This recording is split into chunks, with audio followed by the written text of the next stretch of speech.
हजूर, जब हम नमाज़ पढ़ते हैं तो हम मुख्तलिफ हालत पे जाते हैं, रुकू में जाते हैं, सजदा में जाते हैं, तो क्या इनका कोई ख़ास माना है हर एक का पोजीशन जिसमें हम जाते हैं? दुनिया में जितने इबादत के तरीक़ हैं ना, उन सब का खुलासा इस्लामी नमाज में आ गया है। बाज़ लोग हिंदू मुस्लिम खड़े होकर इबादत किया करते थे, बाज़ लोग रुकू करते हैं सिर्फ, बाज़ लोग सजदा करते हैं, बाज़ लोग बैठ के इबादत करते हैं। तो जितने मुख्तलिफ तरीक़े थे मुख्तलिफ मज़ाहिब के, उन सब का खुलासा नमाज में आ गया है। मैंने कहा ये पहले तकसीम करनी शुरू कर दे, ठंडी हो जाएगी। जरा मुझे भी दे दो। रोस्ट कैसा है ये?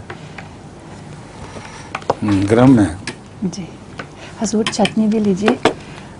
ये आलू बुखारा की चटनी है और ये दही की चटनी है। मैं चटनी नहीं देता। चलो ठीक है, चलो दे दे, इधर से जाके दे दे।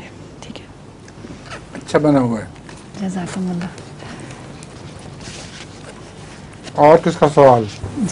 मेरा नाम सहर महमूद